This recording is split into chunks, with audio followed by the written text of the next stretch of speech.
हिंदू धर्म में पुराणों में वर्णित 84 लाख योनियों के बारे में आपने कभी ना कभी अवश्य सुना होगा। हम जिस मनुष्य योनि में जी रहे हैं वो भी उन 84 लाख योनियों में से एक है।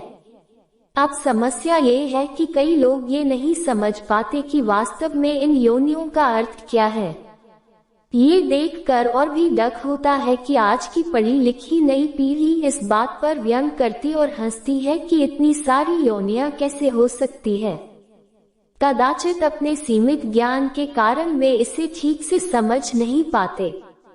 गरुड़ पुराण में योनियों का विस्तार से वर्णन दिया गया है, तो आइए आज इसे समझने का प्रयत्न करते हैं। सबसे पहले ये प्रश्न आता है कि क्या एक जीव के लिए ये संभव है कि वो इतने सारे योनियों में जन्म ले सके?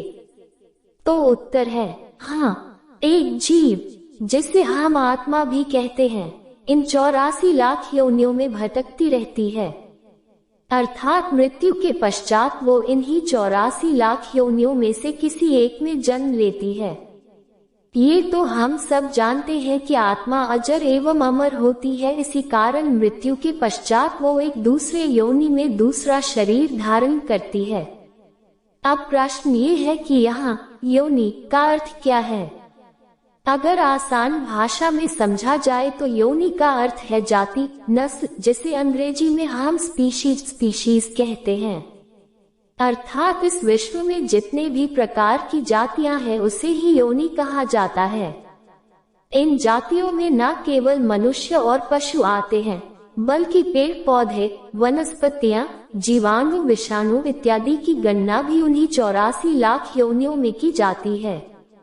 आज का विज्ञान बहुत विकसित हो गया है और दुनिया भर के जीव वैज्ञानिक वर्षों की शोधों के बाद इस निष्कर्ष पर पहुंचे हैं कि इस पृथ्वी पर आज लगभग 87 लाख प्रकार के जीव जंतु एवं वनस्पतियां पाई जाती है। इन 87 लाख जातियों में लगभग 2-3 लाख जातियां ऐसी हैं जिन्हें आप मुख्य जातियों की उपजातियों के रूप में वर्गीकृत कर सकते हैं। अर्थात अगर केवल मुख्य जातियों की बात की जाए तो वो लगभग 84 लाख है। अब आप सिर्फ ये अंदाजा लगाइए कि हमारे हिंदू धर्म में ज्ञान विज्ञान कितना उन्नत रहा होगा कि हमारे ऋषि मुनियों ने आज से हजारों वर्षों पहले केवल अपने ज्ञान के बल पर ये बता दिया था कि 84 लाख योनियां हैं, जो कि आज की उन्नत तकनीक द्वारा की गई गणना के बहुत निकट है। हिंदू धर्म के अनुसार इन 84 लाख योनियों में जन्म लेते रहने को ही जन्म मरण का चक्र कहा गया है।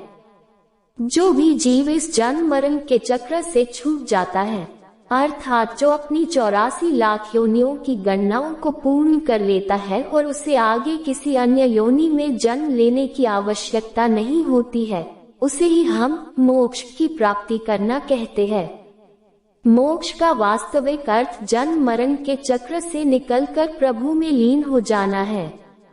ये भी कहा गया है कि सभी अन्य योनियों में जन्म लेने के पश्चात ही मनुष्य योनि प्राप्त होती है। मनुष्य योनि से पहले आने वाले योनियों की संख्या 80 लाख बताई गई है। अर्थात हम जिस मनुष्य योनि में जन्मे हैं वो इतनी विरली होती है कि सभी योनियों के कष्टों को भोगने के पश्चात ही ये हमें प्राप्त होती है। और चूंकि मनुष्य योनि वो अंतिम पड़ाव है जहाँ जीव अपने कई जन्मों के पुण्यों के कारण पहुँचता है, मनुष्य योनि ही मोक्ष की प्राप्ति का सर्वोत्तम साधन माना गया है। विशेषकर कलियुग में जो भी मनुष्य पाप कर्म से दूर रहकर पुण्य करता है, उसे मोक्ष की प्राप्ति की उतनी ही अधिक संभावना होती है।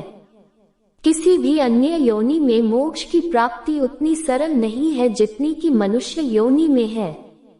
किंतु दुर्भाग्य ये है कि लोग इस बात का महत्व समझते नहीं हैं कि हम कितने सौभाग्यशाली हैं कि हमने मनुष्य योनि में जन्म लिया है। एक प्रश्न और भी पूछा जाता है कि क्या मोक्ष पाने के लिए मनुष्य योनि तक पहुंचना या उसमें जन्म लेना अनिवार्य है? इसका उत्तर है नहीं।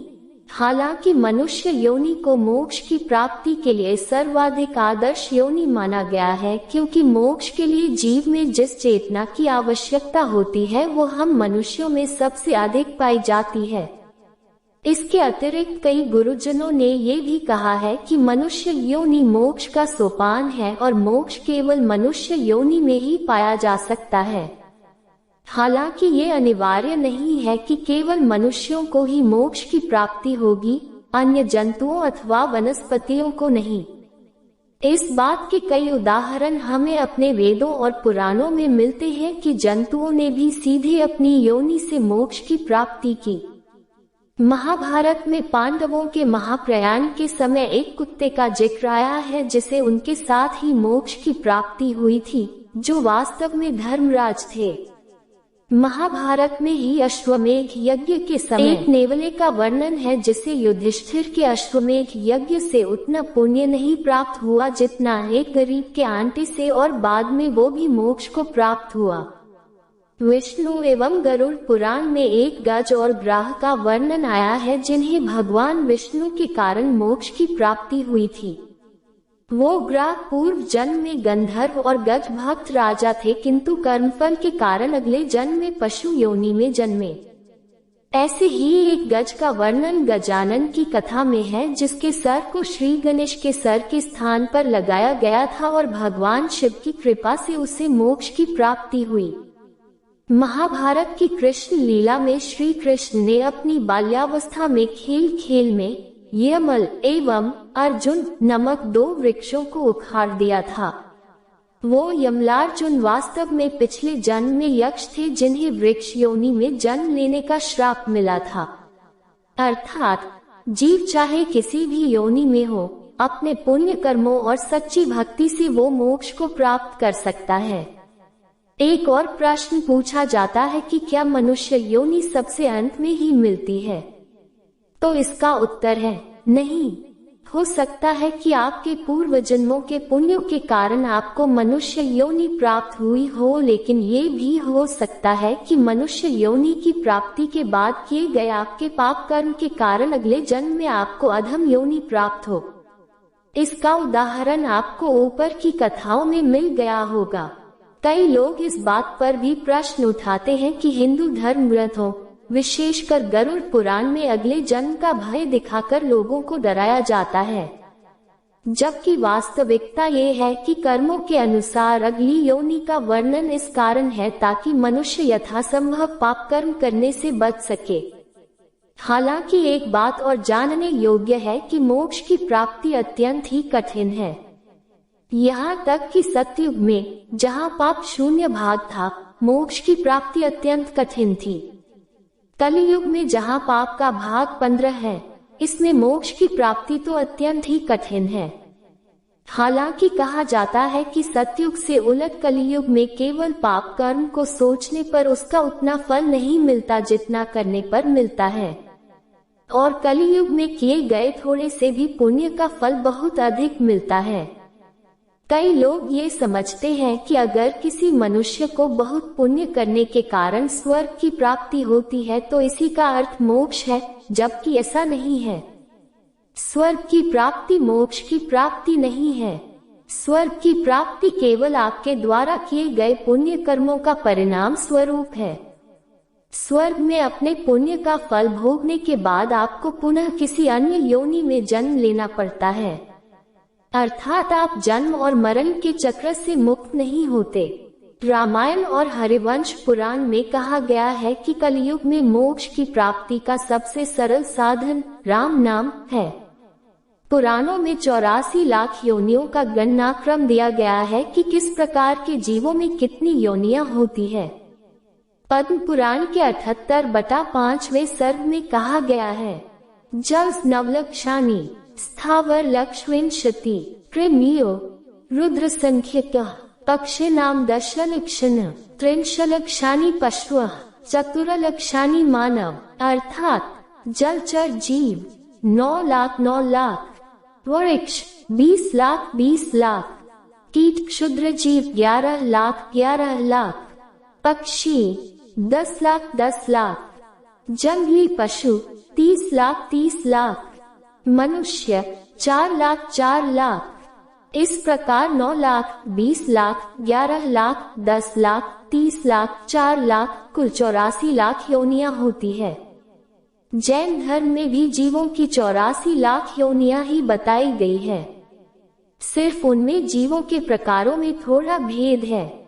जैन धर्म के अनुसार पृथ्वी का यह 7 लाख, जल का यह 7 लाख, अग्नि का यह 7 लाख, वायु का यह 7 लाख, वनस्पति का यह 10 लाख, साधारण देहधारी जीव मनुष्यों को छोड़कर 14 लाख, द्विइंद्रिय 2 लाख, त्रिइंद्रिय 2 लाख, चतुरिंद्रियां 2 लाख, पंचेंद्रियां त्रियांश 4 लाख, पंचेंद्रियां देव 4 लाख, पंचेंद्रियां नारकीय जीव 4 लाख, पंचेंद्रियां मनुष्य 14 लाख। इस प्रकार 7 लाख, 10 लाख, 14 लाख, 2 लाख, 4 लाख, 14 लाख, कुल 84 लाख। अतः अगर आगे से आपको कोई ऐसा मिले जो 84 लाख योनियों के अस्तित्व पर प्रश्न उठाए या उसका मजाक उड़ाए, तो कृपया उसे इस शोध को पढ़ने को कहें। साथ ही ये भी कहें कि हमें इस बात का गर्व है कि जिस चीज को साबित करने में आधुनिक पाश्चात्य विज्ञान को हजारों वर्षों का समय लग गया, उसे हमारे विद्वान ऋषि मुनियों ने सहस्त्रों वर्षों पूर्व ही सिद्ध कर दिखाया था। चैनल को लाइक सब्सक्राइब करें।